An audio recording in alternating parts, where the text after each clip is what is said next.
either that's not a part of their family tradition, or Netflix was like, oh, we're not doing that for all the couples, so, we're not going to do that. Welcome to Beers, Bonnets, and BDBs, your favorite newlywed couple that you never met in real life. And we're here to talk about Love is Blind Season 4 finale! So we'll just go through them, starting with the first couple that we saw that we ended off on the last episode, which was Kwame and Chelsea. I knew that Kwame was going to say no. I knew it. But I don't know. And he thought that Kwame was going to say yes.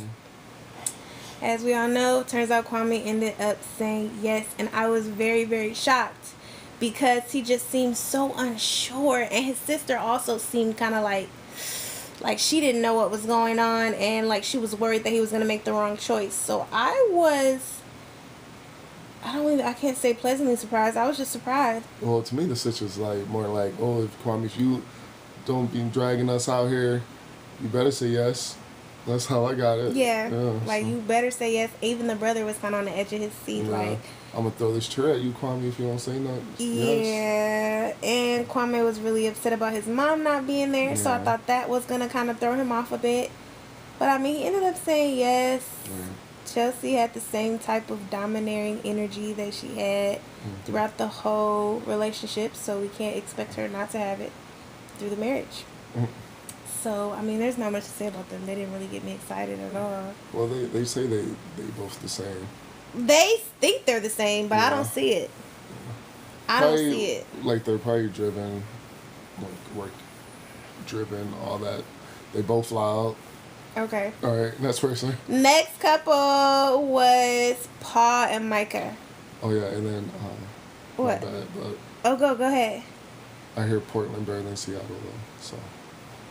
All right, now Paul and Micah. Whoa. We got to rewind it up because Kwame was trying to shit on Seattle throughout the episode, and that's literally only because he's from Portland. He's not from Portland. He lives in Portland. He lives in Portland. He relocated from Portland. He's just as much from Portland as he is from Denver. He played there. And so for him to be so hung up on Portland, you know why he's mad? Because Seattle has too much to offer. And he just couldn't handle it. He couldn't handle the utopia that Seattle is. And yes, it has utopia prices. It is what it is. If you're going to live in a dream city, you got to pay dream prices. And if you can't catch the dream, then you got to go to sleep in Portland. And if that's what he wants to do, then that's what he can do. All right, now we can move on. The next couple that also participated in the wedding ceremony was Mike and Paul. And I was shocked. I was shocked because I definitely thought I wanted Paul to say no, but I thought he was going to say yes because he was just so sure about her. And even when he was saying his vows, some of the things I didn't agree with it. Like he's like, we're the same person, we view the world the same. She was just in the bridal suite talking about, he's so different from me, he's so rugged, I'm manicured. Like the qualities that she was using to describe him, it never got past the physical when she was talking about him. He's rugged, he's cute, he's chill. Like it's all surface level shit that I could say about Paul, and I'm not in a relationship with Paul. So like, yeah, I thought Paul was going to say no from the jump. I thought so mostly because of the kind of the things that she was saying to him, like even like first thing she said, like, yo, I don't like your house, I don't like your living situation, I want you to move down there. He doesn't seem like a person who likes the heat, so that's probably why he didn't want to even go down there. And then just other little stuff like he's really smart and stuff like that.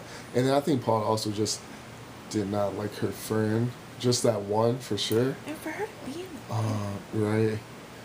And then like once you get married, he's gonna have to do it for the rest of his life. Yeah, so I think that played a role into it. Yeah, I think they tried. It wasn't going to go, and I think Paul knew it wasn't going to go. I mean, obviously, like he's a scientist, so he already thought about that possibility. I think he was like thinking, like, should I doubt what I'm thinking and keep going with this, or like what should I do? that's why he was indecisive, because he knew in his mind and in his heart like what was really going on, but then he also didn't want to let her down at the same time. And let himself down too. Because he had an expectation of the future with somebody when he came into the experiment. Right. Right. And then I was kind of turned when I think there's a possibility that he might have said yes if she didn't defer it back to him. Who does that? Right. Like the pastor, the officiant asked her, and she hesitated. And I wonder how she was gonna play this, because I didn't think that she was gonna get asked first. I always think the man's gonna get asked first, but they asked her, and then she's just like, I think what would be best is if I allowed you to answer first. And everyone's just like, what is it, a yes or no? No. And if she had any chance of being with him, she should have been a bit more concrete when she said that. I can see that. It might have swayed him a little bit more. It definitely did. I think if he was on the fence about saying yes, that lack of concrete affirmation from his future bride was what pushed him back onto the no fence. Yeah, and then, because he talked about the negative loop of the feeding part, like you said. When he was talking about why he was hesitant, the way that they talked to each other, he said that she always just gave him back whatever he gave her. So if he was feeling good, if he was feeling positive, then she was positive. If he was feeling a certain type of way, then she was negative. Like, she was never just herself. Yeah, that's the perfect way to describe it. Like, she went back and forth with him a lot, and he just didn't know where she stood. Yeah, as herself. And I could see that now, thinking about him, like, because he knows himself. He's assured of himself, but he can't be with someone who's, like, I guess her feelings for him would be swayed based off of him. Yeah. So, yeah. And so if he's feeling low, then she's not going to be the one to pick him up. And one thing that he said is, like, he's looking for a nurturer.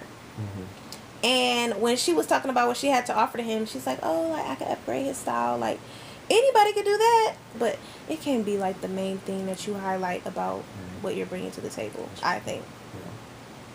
So, yeah, it was disappointing. But I'm so proud of Paul.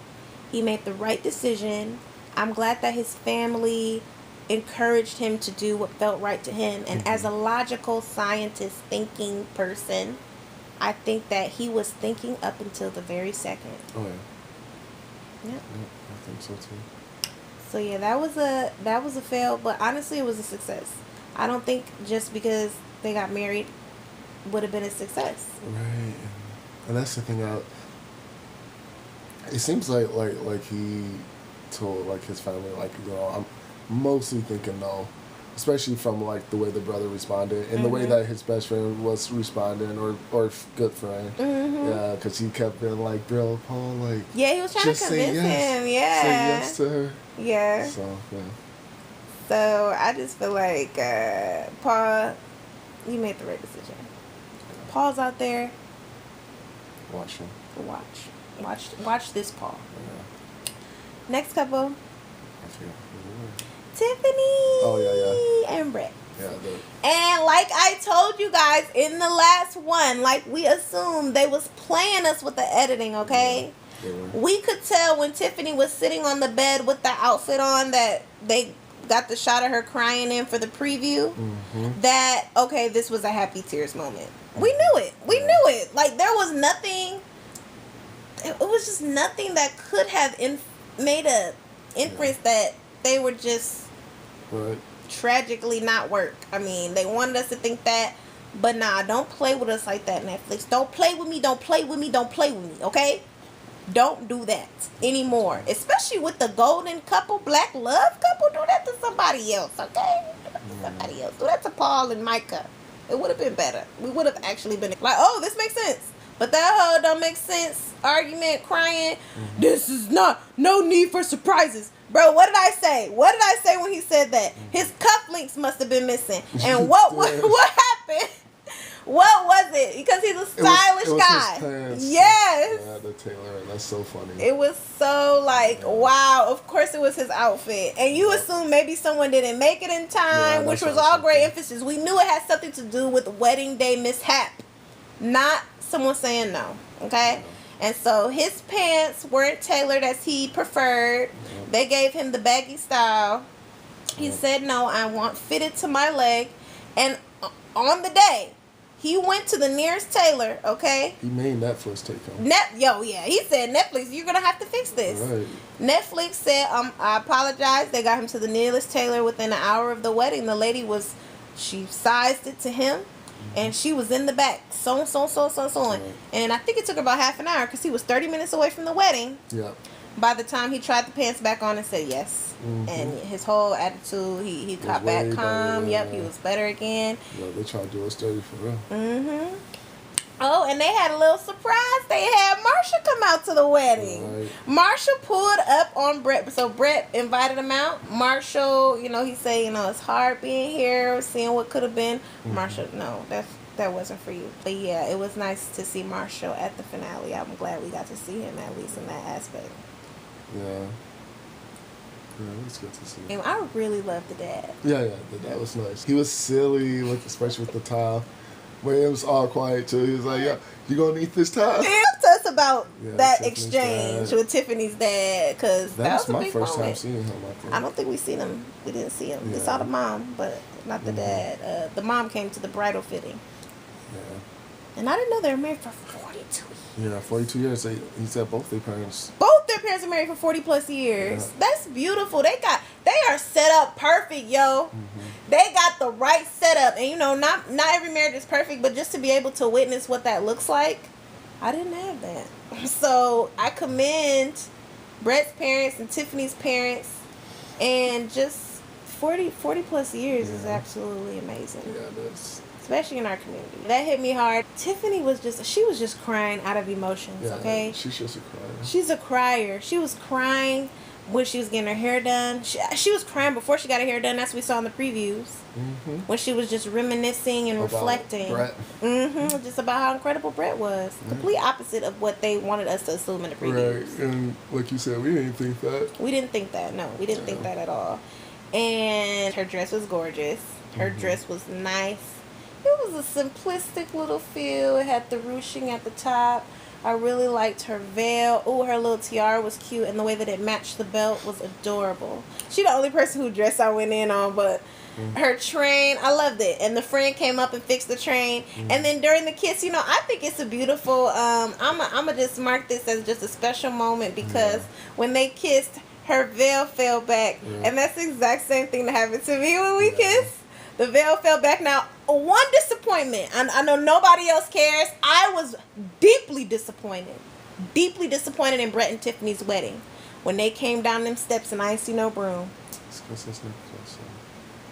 I knew it was going to be a broom. Once I've been married 40 plus years in the South, and I don't know where Tiffany's family's from, but I know they jumped a broom. I know it. And the family heirloom, you usually get a broom passed down for somebody in the family, or someone makes your broom. Because we all know enslaved folks were not allowed to hold ceremonies, so they gathered where they could, and what marked the altar was a broom. And so to not have a broom there, either that's not a part of their family tradition, or Netflix was like, oh, we're not doing that for all the couples, so, we're not going to do that. And that annoys me. Now, Brett, Tiffany, somebody who knows them, did y'all want a broom? If y'all didn't want a broom and it wasn't a part of what y'all wanted, then cool. I'm not mad. But I just expected it. And I wanted it. My sister made my broom. Yeah, it's a nice one. We still got our broom, and I'm saving it for all my kids. Y'all jumping this broom? Because your sister made it. My sister made that broom. Right. Was anyone else expecting a broom? And Chris was like, oh, it's not there, it's not going to happen. But sometimes it's not there during the ceremony. And someone runs over and they put it as you're walking. Yeah. I was waiting. Like, when they walked down the steps, I was waiting. When they walked down the way, I was waiting. When they walked halfway, I was waiting. When they walked out the door, I was still waiting for a family member to be like, here's your broom. That's funny. Nobody came with the broom. So, Brett and Tiffany, if y'all would like to borrow a broom, Slight disappointment. Were you looking for a broom? When it came down the stairs. Was anybody else looking for a broom? I was only looking because you said it. I did say it. I can't wait to see the broom. I wasn't expecting. Then they panned out and there wasn't no broom. Yeah, I wasn't expecting it. I thought you was about to speak on the veil thing that you was talking about on the when we was watching it. I did talk about the veil. No, what you said that meaning was or whatever. Oh, just the meaning of it falling back. Oh, yes. Okay. So it's just a special moment to me. Like when the veil falls back, it's just a washing, a cleansing. When you kiss, right? That's the moment that you become one, symbolically. And so when you are anointed by the heavens and that washes over you, that oneness, that unity, that love, the spirituality of it all, the veil can't hold on. It can't hold on, bro. So I felt it. I seen it happen. I literally saw the washing, the anointedness of their unity come together on them. And the veil couldn't hold on. And that's okay. You always have a friend to come. She got it back for the photos. It's okay. Mm-hmm. But it was just a moment that I appreciated because it's happened to me before. Oh, Zach. Are they the last and couple? Bliss. They're the last couple. Yeah, okay. Zach and Bliss. I'm going to let you start on them. Whatever resonated with you where you want to start because it's kind of a lot. I already knew Zach was going to say, yeah, I think you were thinking that. I thought Bliss was going to maybe say no. Yeah. I didn't think so. I knew because, that boy had to have Netflix search for her, for one. True. And then I know he wasn't about to have her out here looking silly. Because and then even after, he cried with the mom. So you already know that situation. Haggled with the dad. Right. The dad would have been, I don't think he would have been upset. He would have been like, ha. See Bliss? Mm-hmm, told you so. Right. But the brother was on the edge of his seat. Looked like he would have popped up and gave him a sock in the face if he would have done anything stupid at that altar. Yeah. Or said anything stupid. Mm-hmm. Yeah. So yeah, I really wanted Bliss to give him a bit of a hard time though. But he was so nervous. Say no. Yeah. And he was giving her that intense stare. That's how you know he's paying attention to you. Yeah. And I wanted Bliss to be like, man. But she just said yes. She put him out of his misery. Right. Someone on his side was like, oh, he was scared. Yeah, they did.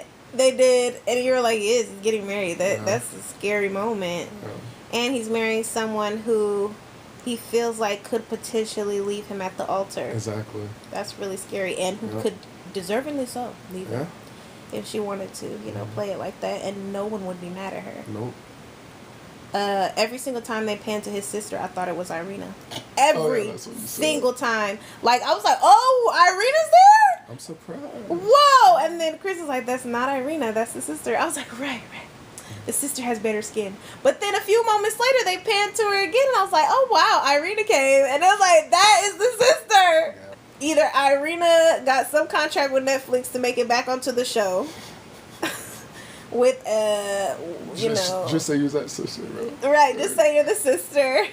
I don't know why I kept seeing Irina. Dude, does anyone else think that she kind of looks like Irina? Yeah. Like they have the same, of course, features when it comes to the brown, dark hair, dark eyes. Mm-hmm. But even like the roundness of her face and her cheekbones. Yeah, the cheekbones were. It was the cheekbones. It was the cheekbones. Oh, and when she walked in at first, even I was like, wow, Irina came in.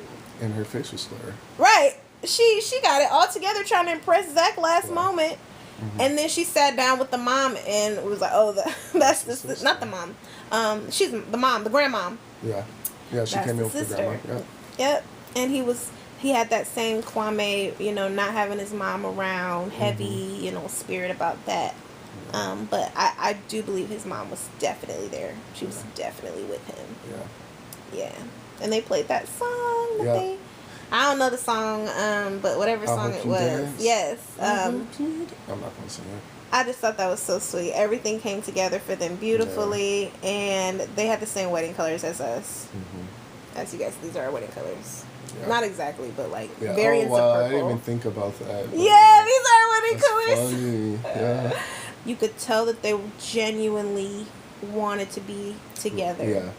And I'm actually glad. Like, at first I was kind of annoyed that he was speaking to the second chance thing. Mm-hmm. But the way that he tied it together, I'm really glad that he worked it in that way. Because kind of got to tell the dad and her whole family, like, y'all might see something when y'all watch this Right. show, but this is the reason. This plays into our love story. Right. So the fact that he spoke to that, I think, was important. Right. And then now the dad can't say nothing. Nothing. He can't say nothing because, you know, daddy's going to watch the show and try to be in Bliss's ear because he seems like the type of I told you so type person. Yep. And now it's, everything was out on the table. Yeah. Everything was out on the table. We walked into it together. And when the dad and the mom gave it away, who gives it away? He was too doing much. too much. All they needed to say was, we do in unison. Dad, I do. Mom, we do. She could have said I do too if she wanted to, but like, I do. Right. Since you want to play it like that. Right. So I thought that was kind of funny. But even in the back, the dad's pep talk was kind of... You know, if it don't work, well, if it don't work out, you got family. Yeah, and he kept saying, never settle. Right.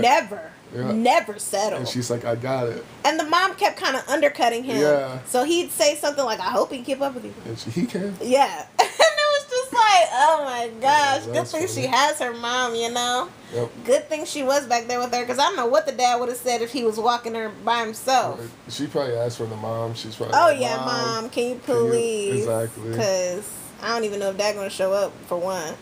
Right. He ain't show up to the last second. We ain't see him in the bridal suite or nothing. You know, sometimes dad doesn't come to the bridal suite, but I was just like, hopefully dad's there, because we did not see him until it was time. So yeah, those are our takeaways from Love is Blind. I hope you guys enjoyed our review. We're not planning on doing the reunion, but if this video gets 500 likes, we'll do the reunion. What about 1,000 views? Okay, if the video gets 1,000 views, at that point we'll talk about the reunion. So even if it's next year and you guys want to know our thoughts on the reunion or where the couples are today, we'll do it like that. So get us to the 1,000 view mark. So we really enjoyed talking about Love is Blind. I really loved this season, so I couldn't help but jump into the mix and share our thoughts. We've been married for 1.5 years now. No, it's like a year and 20 months.